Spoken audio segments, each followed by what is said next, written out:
Welcome to Sukesh economic classes. Union budget 2026-27కి సంబంధించిన అంశాల గురించి ఇక్కడ మాట్లాడుకుంటే, కేంద్ర ఆర్థిక శాఖ మంత్రి అయిన నిర్మలా సీతారామన్ గారు కేంద్ర బడ్జెట్ అయిన 2026-27 ఆర్థిక సంవత్సరానికి సంబంధించిన కేంద్ర బడ్జెట్ను 2026 ఫిబ్రవరి 1 నాడు అనగా ఆదివారం రోజు నాడు పార్లమెంటులోని లోక్సభలో ప్రసంగం చేసి బడ్జెట్ ప్రవేశపెట్టడం జరిగింది. మరి 2026-27 ఆర్థిక సంవత్సరానికి గాను కేంద్ర బడ్జెట్ గురించి మాట్లాడుకునే ముందు నిర్మలా సీతారామన్ గారు ఆర్థిక శాఖ మంత్రిగా పదవి బాధ్యతలు చేపట్టిన నాటి నుండి 2026 ఫిబ్రవరి 1 నాడు ప్రవేశపెట్టే బడ్జెట్తో కలిపి మొత్తంగా 9 బడ్జెట్లను ఇప్పటి వరకు నిర్మలా సీతారామన్ గారు ప్రవేశపెట్టడం జరిగింది. భారతదేశంలో అత్యధిక బడ్జెట్లు ప్రవేశపెట్టిన వ్యక్తి ఎవరైనా ఉన్నారా అంటే అది మొరార్జీ దేశాయ్. ఆ తర్వాత సెకండ్ స్థానంలో చిదంబరం గారు 9 బడ్జెట్లను ప్రవేశపెట్టడం జరిగింది. ఈ రెండవ స్థానంలో ఉన్న చిదంబరం యొక్క ర్యాంకును నిర్మలా సీతారామన్ గారు సమం చేయడం జరిగింది. అదేవిధంగా భారతదేశంలో అత్యధిక బడ్జెట్లు ప్రవేశపెట్టిన మహిళా ఆర్థిక మంత్రి ఎవరున్నారు అంటే అది కూడా నిర్మలా సీతారామన్ గారు. మరి ఇప్పుడు బడ్జెట్కి సంబంధించిన అంశాలు అనేది మనము ఎలా మాట్లాడుకోవాలి అని అంటే, డేటా పార్టుకు సంబంధించి సపరేట్ క్లాస్ మాట్లాడుకోవాలి. అదేవిధంగా బడ్జెట్లో ప్రత్యేకంగా తీసుకొచ్చిన అంశాల గురించి సపరేట్గా మాట్లాడుకోవాలి. ఎందుకు నేను డేటా పార్ట్ సపరేట్ మాట్లాడుకోవాలి అంటున్నాను అంటే, మీరు ఒకసారి అబ్జర్వ్ చేయండి. మనకి టీజీపీఎస్సీ వారు నిర్వహించిన గ్రూప్ 3 ఎగ్జామ్లో గ్రూప్ 3 ఎగ్జామ్లో సెంట్రల్ బడ్జెట్కి సంబంధించిన డేటా పార్ట్ పైన 3 క్వశ్చన్స్ వచ్చాయి. ఆ క్వశ్చన్స్ ఒకసారి ఇక్కడ చదివి వినిపిస్తా. 2024-25 ఆర్థిక సంవత్సరానికి గాను ఈ 2024-25 బడ్జెట్ ఎస్టిమేట్స్ ప్రకారము ఈ క్వశ్చన్ వచ్చింది. 2024-25 ఆర్థిక సంవత్సరానికి గాను కేంద్ర బడ్జెట్ యొక్క అంచనాల ప్రకారం, బడ్జెట్ ఎస్టిమేట్స్ ప్రకారము విద్య, ఎడ్యుకేషన్ మరియు వైద్య, హెల్త్ సెక్టార్కి సంబంధించిన వ్యయ అంచనాలు వరుసగా లక్షల కోట్ల రూపాయలలో 2024-25 ఆర్థిక సంవత్సరానికి సంబంధించిన కేంద్ర బడ్జెట్ యొక్క అంచనాల ప్రకారము విద్యారంగానికి అదేవిధంగా వైద్య రంగానికి ఎన్ని లక్షల కోట్లు ఖర్చు అవుతుందని చెప్పి అంచనా వేశారు అనేది ఇక్కడ మనకి క్వశ్చన్ అండి. అంటే డైరెక్ట్గా హెల్త్ సెక్టార్కి, ఎడ్యుకేషన్ సెక్టార్కి ఎంతెంత మనము అక్కడ కేటాయింపులు చేశాము అనేది క్లియర్గా ఇక్కడ తెలుస్తుంది.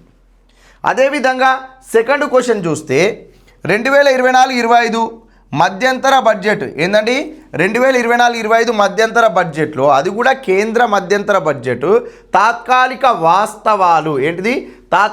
వాస్తవాల ప్రకారము 2023-24 ఆర్థిక సంవత్సరంలో కేంద్ర ప్రభుత్వం యొక్క ద్రవ్య లోటు, ఫిజికల్ డెఫిసిట్, స్థూల దేశీయోత్పత్తిలో సుమారు ఎంత శాతం ఉంది అంటే, మనకి జీడిపిలో ఫిజికల్ డెఫిసిట్ యొక్క పర్సంటేజు, ప్రైమరీ డెఫిసిట్ యొక్క పర్సంటేజు, రెవెన్యూ డెఫిసిట్ యొక్క పర్సంటేజు, ఎఫెక్టివ్ రెవెన్యూ డెఫిసిట్ యొక్క పర్సంటేజ్కి సంబంధించిన వాల్యూస్ ఇస్తాడు ఎవ్రీ ఇయర్. అంటే ఇక్కడ మనకి డెఫిసిట్స్కి సంబంధించి చూస్తే నీకు ప్రాథమిక లోటు, కోశ లోటు, రెవెన్యూ లోటు, నికర రెవెన్యూ లోటు, అదేవిధంగా బడ్జెట్ లోటు, ఇవి ఎలా ఉన్నాయి అనేది కూడా మనం కంపల్సరీగా చూసుకోవాలి. ఇక్కడనేమో కేటాయింపుల ప్రకారం డేటా పార్ట్ పైన క్వశ్చన్ వచ్చింది, ఇక్కడనేమో డెఫిసిట్స్కి సంబంధించి లోటులకు సంబంధించిన క్వశ్చన్స్ ఇచ్చాడు ఇక్కడ. నెక్స్ట్ ఇంకో క్వశ్చన్ చూస్తే ఇక్కడ 2024-25 కేంద్ర బడ్జెట్ ప్రకారము 2024-25 ఆర్థిక సంవత్సరంలో భారత ప్రభుత్వం కింద బడ్జెట్లో భారత ప్రభుత్వానికి వచ్చే రాబడి మార్గాలను అవరోహణ క్రమంలో అమర్చుమన్నాడు. అంటే 2024-25 కేంద్ర బడ్జెట్లో భాగంగా కేంద్ర ప్రభుత్వానికి సమకూరే ఆదాయం యొక్క మార్గాలను అవరోహణ క్రమంలో అమర్చమన్నాడు. ఎక్కువ నుండి తక్కువకు అమర్చమని చెప్పాడు.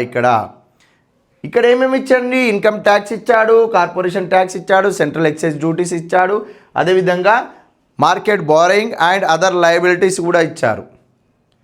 అంటే మనకి ఇలాంటి క్వశ్చన్స్ అనేది ఇది డేటా పార్ట్కి సంబంధించిన క్వశ్చన్స్ అండి. మనకు ఆల్రెడీ 3 క్వశ్చన్స్ ఒకటే పేపర్లో వచ్చినాయి అంటున్నాం. సో మనం ఏం చేద్దాం, ఇక్కడ ఈ క్లాస్లో కేంద్ర బడ్జెట్కి సంబంధించిన డేటా పార్ట్ పైన ఈ క్వశ్చన్స్ ఎలా ఉన్నాయో ఈ ప్యాటర్న్లోనే మనము ఈ క్లాస్లో డేటా పార్ట్ గురించి మాట్లాడుకుందాం. మన బడ్జెట్కి సంబంధించిన పార్ట్ 2 క్లాస్లో బడ్జెట్లో మనకి ఏ అంశాలు ఇచ్చారు వాటికి సంబంధించి సపరేట్ మనము క్లాసెస్ వైజ్గా మాట్లాడుకుందాం. మరి ఇక్కడ డేటా పార్ట్ అంటున్నాము. ఈ 3 క్వశ్చన్స్ చూశారు కదా, మరి ఎలా చూద్దాం ఇక్కడ డేటా పార్ట్ అనేది ఏంటిదండి? డేటా పార్ట్ అనేది ఇక్కడ ఎలా చూద్దాము? ఇప్పుడు మనకి సాధారణంగా బడ్జెట్ అంటే ఏంటిదండి? రాబోయే ఆదాయము, చేయబోయే వ్యయాలకు సంబంధించిన లిఖిత పూర్వకమైన కోశ నివేదికనే బడ్జెట్ అన్నాము. ఇది బడ్జెట్. రాబోయే ఆదాయము, చేయబోయే వ్యయాలకు సంబంధించి లిఖిత పూర్వకమైన కోశ నివేదికనే బడ్జెట్ అంటున్నాం. ఇది ఓకేనా? రైట్. ప్రభుత్వానికి ఎంత ఆదాయం వస్తుంది, ప్రభుత్వం ఎంత ఖర్చు చేస్తుంది అని ఒక పేపర్ రూపంలో అంటే లిఖితపూర్వకంగా రాసుకున్న పేపర్ ఏదైతే ఉంటుందో అది బడ్జెట్ అని చెప్పి ఇక్కడ మెన్షన్ చేస్తారు.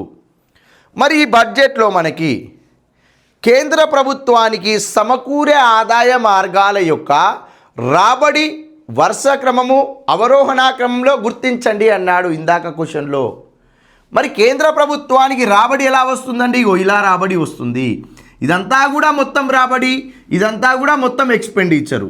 మనకి ఇక్కడ ఇందాక క్వశ్చన్ ఏమిచ్చాడు? 2024-25 బడ్జెట్లో భాగంగా కేంద్ర ప్రభుత్వానికి సమకూరే ఆదాయ మార్గాల యొక్క రాబడి కేంద్ర ప్రభుత్వానికి వచ్చే ఆదాయాన్నే రాబడి అంటాము.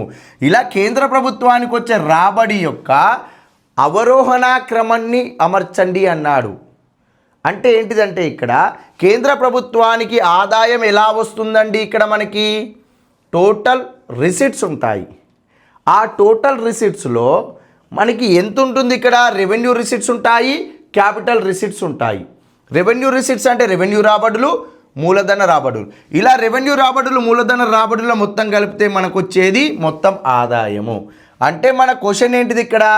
2024-25 ఆర్థిక సంవత్సరానికి, మంచిగా వినాలి క్వశ్చను, 2024-25 ఆర్థిక సంవత్సరానికి కేంద్ర ప్రభుత్వానికి బడ్జెట్లో సమకూరే ఆదాయ మార్గాలు అన్నాడు.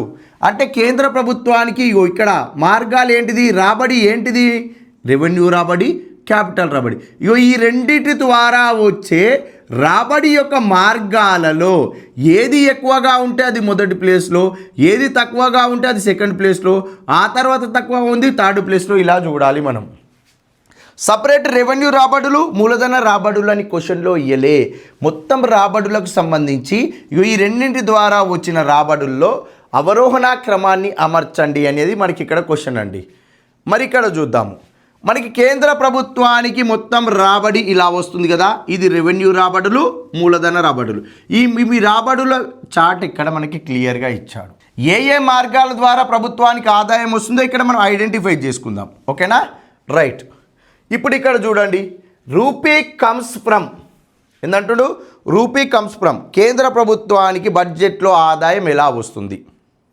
ఒక 100% ఆదాయంలో కేంద్ర ప్రభుత్వానికి ఏ మార్గాల ద్వారా ఆదాయం ఎలా వస్తుందో వాటి యొక్క వరుస క్రమం చూద్దామండి ఫస్ట్. ఓకేనా? రైట్. ఇక్కడ చూడండి, కార్పొరేషన్ ట్యాక్స్ ద్వారా 18% అండి, ఇన్కమ్ ట్యాక్స్ ద్వారా 21%, కస్టమ్స్ డ్యూటీ ద్వారా 4%, యూనియన్ ఎక్సైజ్ డ్యూటీస్ ద్వారా 6%, బారోయింగ్ అండ్ అదర్ లయబిలిటీస్ ఎంత? 24%, నాన్ డెట్ క్యాపిటల్ రిసిట్స్ ఎంత? 2%, నాన్ ట్యాక్స్ రెవెన్యూ ఎంత? 10%, జిఎస్టీ అండ్ అదర్ ట్యాక్సెస్ ఎంత? 15%. ఇక్కడ ఉన్నాయి కదండి, ఇవన్నీ కూడా రెవెన్యూ రిసిట్స్, క్యాపిటల్ రిసిట్స్లో భాగంగా ఉంటాయి. ఈ మొత్తం కలిపితేనే మొత్తం ఆదాయం అంటున్నాం. ఈ మొత్తం ఆదాయం 100% ఇలా ఈ మార్గాల ద్వారా సమకూరింది అనేది ఇక్కడ మనకి క్వశ్చన్ ఇది. మరి వీటిని ఎలాంటి క్వశ్చన్స్ని ఎలా ఆన్సర్ చేయాలి అనేది మనం ఇక్కడ గుర్తుపట్టాలి. ఓకే, ఫస్ట్ ఏమంటున్నాము? బడ్జెట్కి సమకూరే ఆదాయ మార్గాల యొక్క రాబడి వరుస క్రమాన్ని గుర్తిస్తాం. అత్యధికంగా బడ్జెట్లో మనకి వేటి ద్వారా ఆదాయం సమకూరుతుంది? ఇక్కడ ఒకసారి అబ్జర్వ్ చేయండి. ఇక్కడ 24% ఆదాయం దేని నుంచి వస్తుందండి? మార్కెట్ రుణాల నుంచి వస్తుంది. నెక్స్ట్, ఇన్కమ్ ట్యాక్స్ ద్వారా అత్యధిక ఆదాయము 2వ స్థానంలో వస్తుంది. అదేవిధంగా మనకి కార్పొరేషన్ ట్యాక్స్ ద్వారా అత్యధిక ఆదాయం వస్తుంది ఇన్కమ్ ట్యాక్స్ తర్వాత. ఆ తర్వాత ఏముందండి? జిఎస్టీ 4th ప్లేస్లో ఉంటుంది. నెక్స్ట్ ఏముందండి? నాన్ ట్యాక్స్ రెవెన్యూ 5th ప్లేస్లో ఉన్నది.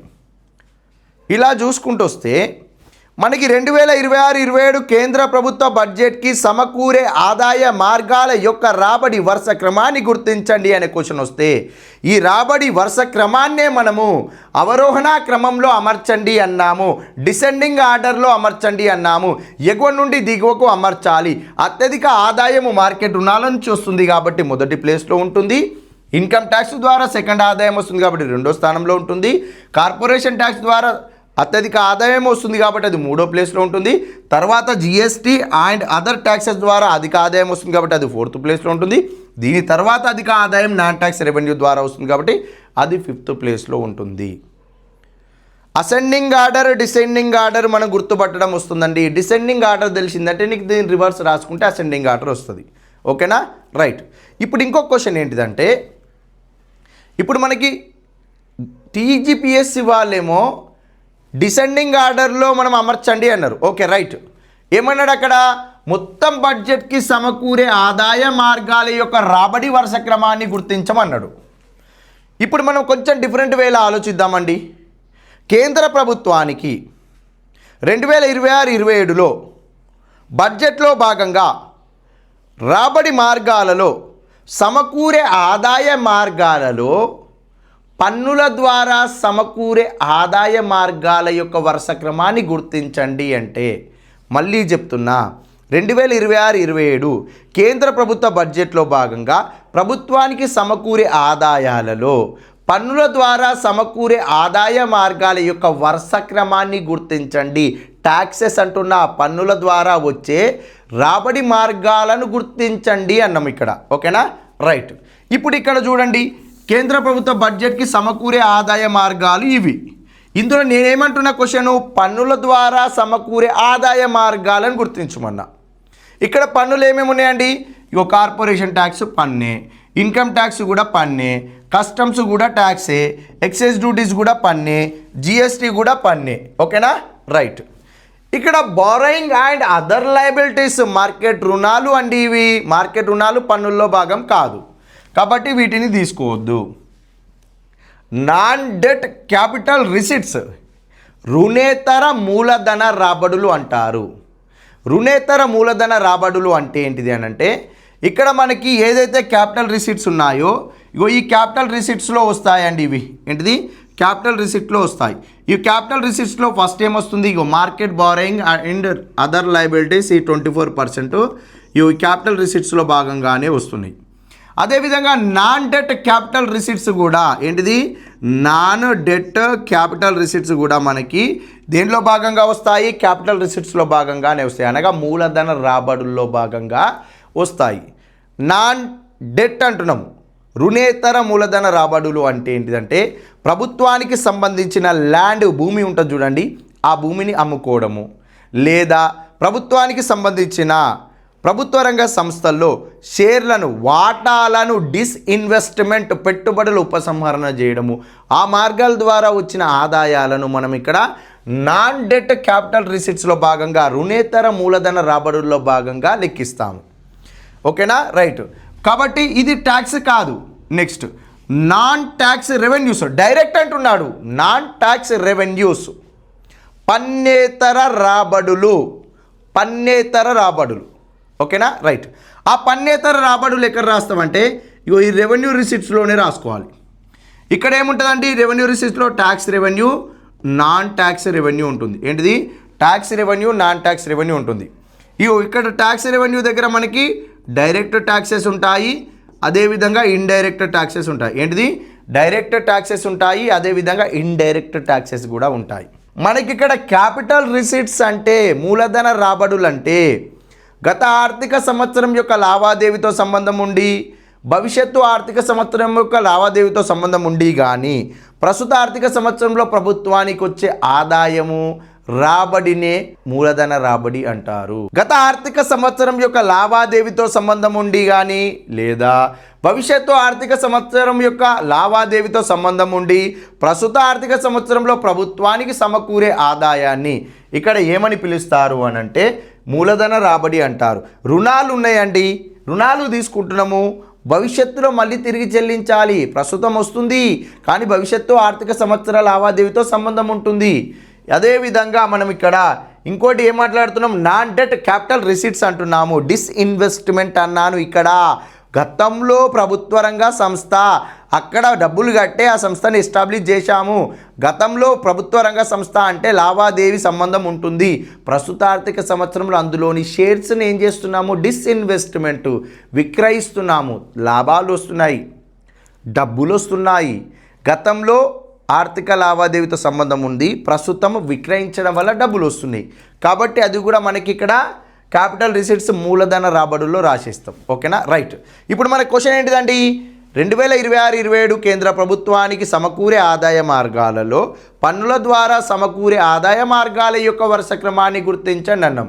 కాబట్టి ఇది పన్నులు కాదు, అదేవిధంగా మనకి నాన్ డెట్ క్యాపిటల్ రిసీట్స్ కూడా, ఇది కూడా పన్నులు కాదు, నాన్ ట్యాక్స్ రెవెన్యూ పన్నులు కాదు. ఓకేనా, రైట్.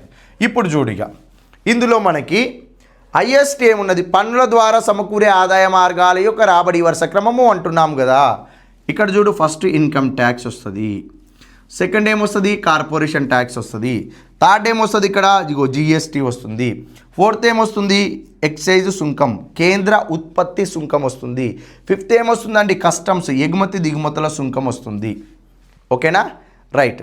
అంటే మనకి ఆల్రెడీ ఒక క్వశ్చన్, ఒక ఫార్మేట్ ఇచ్చేసారు టీజీపీఎస్సీ వాళ్ళు. మనం ఇంకొక 2 క్వశ్చన్లు ఎలా అడ్వాన్స్గా ఆలోచించాలి. ఎలా ఆలోచించాలన్నా, ఒకటి 2026-27 కేంద్ర ప్రభుత్వానికి పన్నుల ద్వారా సమకూరే ఆదాయ మార్గాల యొక్క రాబడి వరుస క్రమం అన్నాం. ఈ పన్నుల ద్వారా సమకూరే ఆదాయ మార్గాల యొక్క రాబడి వరుస క్రమంలో పన్నులు ఏమేమి ఉంటాయండి, డైరెక్ట్ ట్యాక్సెస్ ఉంటాయి, ఇండైరెక్ట్ ట్యాక్సెస్ ఉంటాయి. ఏంటిది, డైరెక్ట్ ట్యాక్సెస్, ఇండైరెక్ట్ ట్యాక్సెస్ కూడా ఉంటాయి. మరి మొత్తం ట్యాక్సెస్లో ఇక్కడ నీకు డైరెక్ట్ ట్యాక్సెస్ ఏమున్నాయి, ఇండైరెక్ట్ ట్యాక్సెస్ ఏమున్నాయి, అది కూడా గుర్తుపట్టాలి.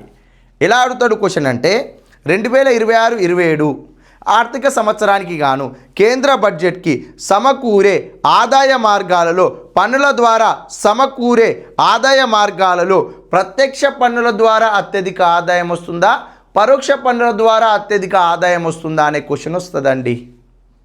ఇక్కడ చూడు, ఇన్కమ్ ట్యాక్స్ నీకు డైరెక్ట్ ట్యాక్స్ అండి, ప్రత్యక్ష పన్ను. కార్పొరేషన్ ట్యాక్స్ కూడా నీకు డైరెక్ట్ ట్యాక్స్ అండి, ప్రత్యక్ష పన్ను. ఇక్కడ చూడు, జిఎస్టీ ఏంటిది, పరోక్ష పన్ను. కస్టమ్స్ ఏంది, పరోక్ష పన్ను. ఎక్సైజ్ డ్యూటీ ఏంది, పరోక్ష పన్ను. ఈ పరోక్ష పన్నుల కంటే ప్రత్యక్ష పన్నులే అత్యధికంగా ఆదాయాన్ని సమకూరుస్తున్నాయి. కాబట్టి థర్డ్ క్వశ్చన్ ఎలా వస్తుంది, 2026-27 ఆర్థిక సంవత్సరానికి గాను కేంద్ర బడ్జెట్లో భాగంగా పన్నుల ద్వారా సమకూరే ఆదాయ మార్గాలలో ప్రత్యక్ష పన్నుల ద్వారా అత్యధిక ఆదాయం వస్తుందా, పరోక్ష పన్నుల ద్వారా అత్యధిక ఆదాయం వస్తుందా అంటే ప్రత్యక్ష పన్నుల ద్వారా అత్యధిక ఆదాయం వస్తుంది. అందులో అత్యధికంగా ఇన్కమ్ ట్యాక్స్ ద్వారా రావడం జరుగుతుంది అనేది కరెక్ట్ ఆన్సర్ అవుతుందండి. అంటే మనకి ఒక క్వశ్చన్ వచ్చిందంటే దానికి అడ్వాన్స్ లెవెల్లో ఆలోచించుకొని మనం ముందుకెళ్ళిపోవాలి. ఓకేనా, రైట్. నెక్స్ట్ ఇంకొక అంశం చూద్దాం. ఇక్కడ రూపీ గోస్ టు, ఇప్పుడు మనం బడ్జెట్ అంటే ఏమన్నామండి, రాబోయే ఆదాయము, చేయబోయే వ్యయాలకు సంబంధించిన లిఖితపూర్వకమైన కోశ నివేదిక అన్నాం. 2026-27 ఆర్థిక సంవత్సరానికి గాను ప్రభుత్వానికి ఎంతైతే ఆదాయం వస్తుంది, ప్రభుత్వం ఎంత ఖర్చు చేయాలనుకుంటుంది, వీటికి సంబంధించిన లిఖితపూర్వకమైన, అనగా ఇలా రాసి ప్రింట్ తీస్తాం చూడండి, ఆ లిఖితపూర్వకమైన కోశ నివేదికనే 2026-27 ఆర్థిక సంవత్సరం యొక్క బడ్జెట్ అంటాం. ఇందాకనేమో మనం ఏం చూసినామండి, ఇలా ఈ మార్గాల ద్వారా వచ్చేది, అనగా కేంద్ర ప్రభుత్వానికి వచ్చే ఇన్కమ్కి సంబంధించిన రాబడి వరుస క్రమాలు చూసినాం. ఇప్పుడు ఏం చేయాలి, కేంద్ర ప్రభుత్వం చేసే ఖర్చులకు సంబంధించి చార్టు చూడాలి.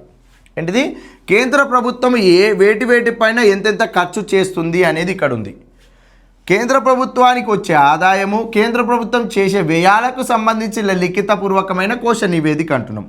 కాబట్టి వచ్చే ఆదాయం ఎంతెంత వస్తుంది, వేటి ద్వారా వస్తుంది అనేది చూసినాము, వేటికి ఎంతెంత ఖర్చు చేస్తున్నాం అనేది కూడా ఇక్కడ చూడాలి. 2026-27 ఆర్థిక సంవత్సరానికి గాను కేంద్ర బడ్జెట్లో భాగంగా కేంద్ర ప్రభుత్వం చేసే వ్యయాలపైన వేటిపైన అత్యధికంగా వ్యయం చేస్తుందో వాటి యొక్క వరుస క్రమాన్ని గుర్తించమంటాడు. ఓకేనా, రైట్. ఇప్పుడు చూడు, ఇక్కడ ఇప్పుడు బడ్జెట్లో భాగంగా టోటల్ ఎక్స్పెండిచర్, ఈ టోటల్ ఎక్స్పెండిచర్లో రెవెన్యూ ఎక్స్పెండిచర్ ఉంటుంది, మూలధన ఎక్స్పెండిచర్ కూడా ఉంటుంది. ఏంటిది, క్యాపిటల్ ఎక్స్పెండిచర్ ఉంటుందండి. ఇక్కడ చూడు, నీకు ఇక్కడ రెవెన్యూ ఎక్స్పెండిచర్ అంటే ఒకసారి గవర్నమెంట్ ఖర్చు చేసిందంటే తిరిగి ప్రభుత్వానికి రాదు. ఏంటిది? ఒకసారి గవర్నమెంట్ ఖర్చు చేసిందంటే తిరిగి ప్రభుత్వానికి ఇన్కమ్ రాదు. అదే మనకి ఇక్కడ రెవెన్యూ రిసీట్స్ అవుతుంది. మరి ఇక్కడ చూడండి, రెవెన్యూ రిసీట్సే ఉన్నాయా, క్యాపిటల్ రిసీట్స్ కూడా ఉన్నాయా, అనగా మూలధన రాబడులు కూడా ఉన్నాయా, ఈ చార్ట్లో చూడాలి. ఓకే, చూడు, అత్యధిక ఆదాయము వేటికి ఖర్చు చేస్తున్నారు కేంద్ర బడ్జెట్లో భాగంగా? Share of central taxes.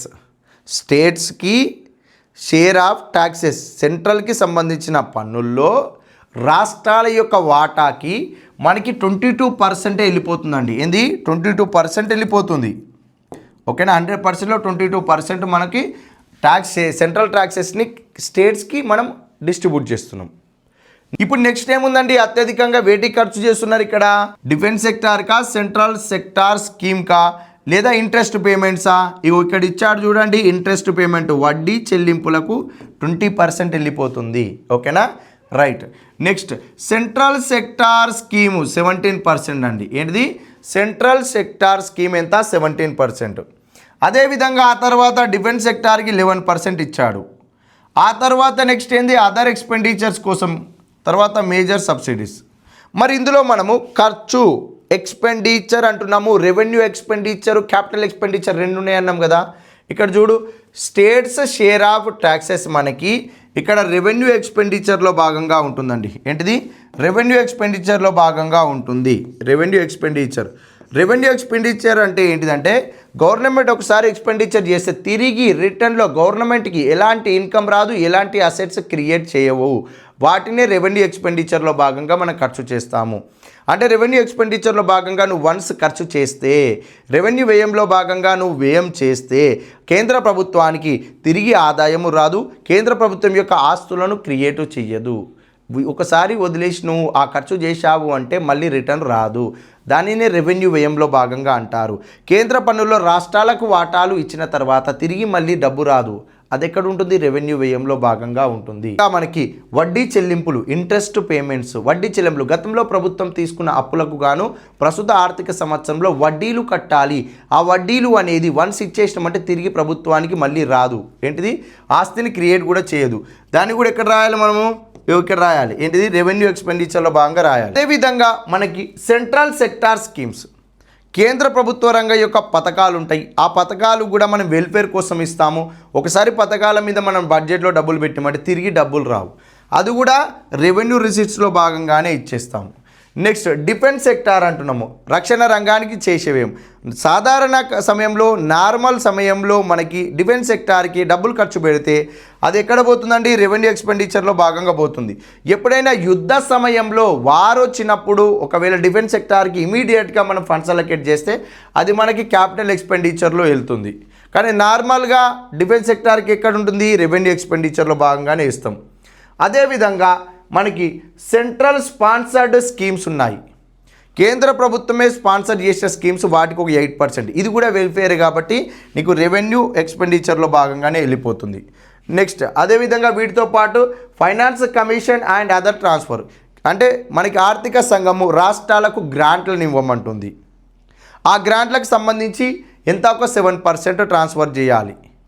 ఇక్కడ కేంద్ర ప్రభుత్వము తన బడ్జెట్లో భాగంగా అత్యధికంగా వేటికి ఖర్చు చేస్తుందంటే, ఫస్ట్ కేంద్ర పన్నుల్లో రాష్ట్రాల వాటాకి ఇస్తుంది, ఆ తర్వాత వడ్డీ చెల్లింపులకు ఇస్తుంది, ఆ తర్వాత మనకి సెంట్రల్ సెక్టార్ స్కీమ్స్కి ఇస్తుంది, డిఫెన్స్ సెక్టార్కి ఇస్తుంది, ఆ తర్వాత సెంట్రల్లీ స్పాన్సర్డ్ స్కీమ్స్ కోసం. ఈ ఆర్డర్ గుర్తుపెట్టుకో. ఫస్ట్ ఏమొచ్చిందండి ఇక్కడ? సెంట్రల్, ఫస్ట్ ఇక్కడ కేంద్ర పన్నుల్లో రాష్ట్రాల వాటా, తర్వాత వడ్డీ చెల్లింపులు, ఆ తర్వాత సెంట్రల్ సెక్టార్ స్కీమ్స్ వచ్చినాయి, ఆ తర్వాత డిఫెన్స్ సెక్టారు, ఆ తర్వాత సెంట్రల్లీ స్పాన్సర్డ్ స్కీమ్. ఈ ఆర్డర్ గుర్తుపెట్టుకుంటే చాలండి. క్వశ్చన్ అడిగే అవకాశం ఉంటుంది. ఓకేనా? 2026-27 కేంద్ర బడ్జెట్లో భాగంగా ప్రభుత్వం చేసే వ్యయ మార్గాల యొక్క వరుస క్రమాన్ని గుర్తించండి.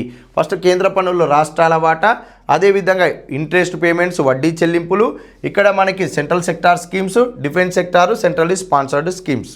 ఓకేనా? రైట్. ఇక్కడ ఏమంటున్నాను అంటే, మనము స్టేట్స్ షేర్ ఆఫ్ ట్యాక్సెస్ అంటున్నారండి.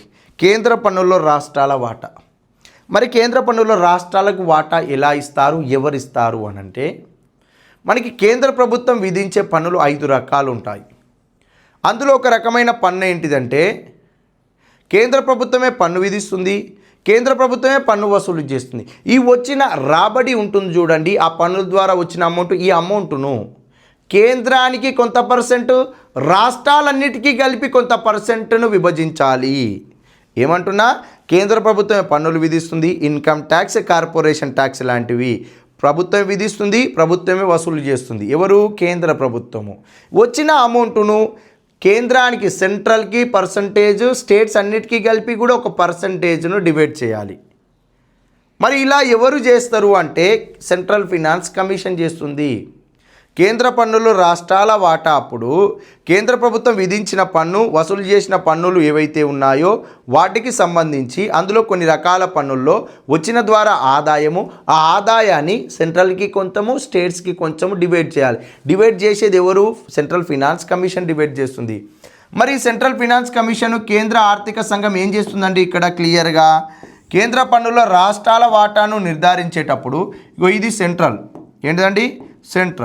సెంట్రల్కి స్టేట్స్కి మధ్యలో వర్టికల్ డివల్యూషన్ మెథడ్లో ఇదంతా కూడా అమౌంట్, ఈ అమౌంట్లో సెంట్రల్కి సంబంధించిన షేర్ ఎంత, పర్సంటేజ్ ఎంత, స్టేట్స్ అన్నిటికీ కలిపి కూడా పర్సంటేజ్ ఎంత అని ఎలా డివైడ్ చేసింది?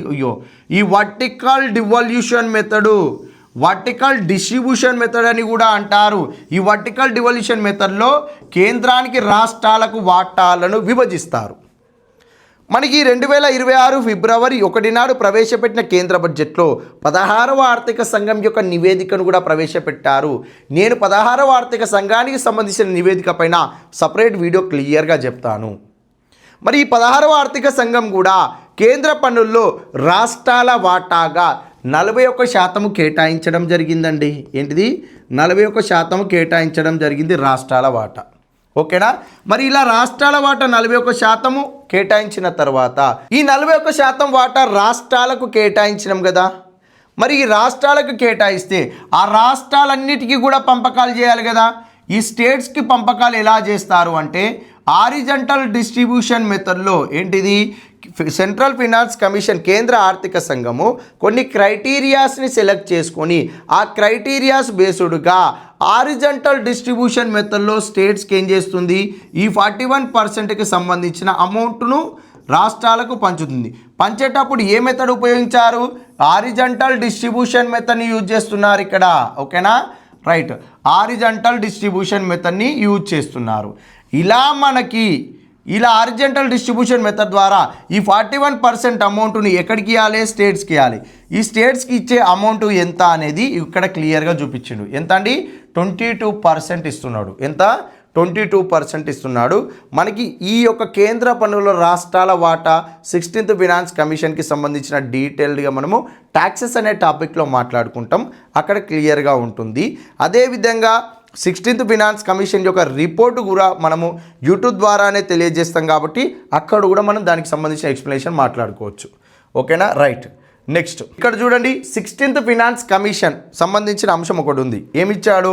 16వ ఆర్థిక సంఘము కేంద్ర పన్నుల రాష్ట్రాల యొక్క వాటాను నిర్ధారించేటప్పుడు కేంద్రానికి, రాష్ట్రాలకు మధ్య ఈ ఒక్కడిచ్చాడు చూడండి, vertical distribution method, vertical devolution మెథడ్లో ఏమిచ్చాడు? 41% ఇచ్చాడు. ఎవరికి ఇచ్చాడు? 41% స్టేట్స్కి ఇవ్వడం జరిగింది. ఇది చూసుకోవాలండి మనము. అదేవిధంగా మనకి ఇక్కడ అదేవిధంగా ఇప్పుడు 16వ ఆర్థిక సంఘం ఇచ్చిన 41% వాటా రాష్ట్రాలకు ఏదైతే ఇచ్చిందో ఆ 41% వాటాలో భాగంగా 2026-27 ఆర్థిక సంవత్సరంలో భాగంగా కేంద్ర పన్నుల్లో రాష్ట్రాలన్నిటికీ 2026-27 ఆర్థిక సంవత్సరంలో ఎంత వెళ్తాయి అంటే 1.4 లక్షల కోట్ల రూపాయలు వెళ్తాయి. ఈ 1.4 లక్షల కోట్లు ఏ ఇయర్ దండి? 2026-27 ఆర్థిక సంవత్సరాన్ని. ఇందాక మనం చూసినాం చూడండి, ఇక్కడ ఏం చూసినాం? ఇక్కడ 22% అన్నం చూడండి కేంద్ర పన్నుల్లో రాష్ట్ర వాటా. 22% అమౌంట్ ఎంత అంటే ఇక్కడ ఇచ్చిండు క్లియర్గా 1.4 లక్షల కోట్ల రూపాయలు. ఏంది? 1.4 లక్షల కోట్ల రూపాయలు అనేది ఇక్కడ క్లియర్గా ఇచ్చాడు. నెక్స్ట్ అదేవిధంగా మనకి ఇక్కడ ఏమిచ్చిండండి? డెఫిసిట్ ట్రెండ్స్ ఇచ్చాడు. మరి డెఫిసిట్ ట్రెండ్స్ అంటే ఏంటిది అనేది ఇక్కడ ఒకసారి మనం క్లియర్గా చూస్తే మనకి ఫిజికల్ డెఫిసిట్ ఇచ్చాడు, రెవెన్యూ డెఫిసిట్ ఇచ్చాడు, ప్రైమరీ డెఫిసిట్ ఇచ్చాడు, ఎఫెక్టివ్ రెవెన్యూ డెఫిసిట్ కూడా ఇచ్చాడు.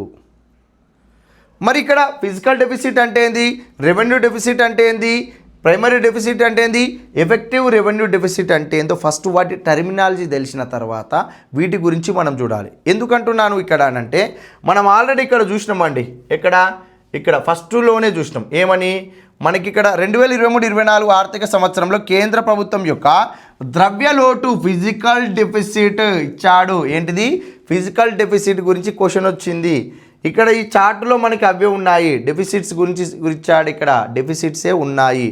ఇక్కడ ఇగో ఫిజికల్ డెఫిసిట్ గురించి ఇచ్చాడండి.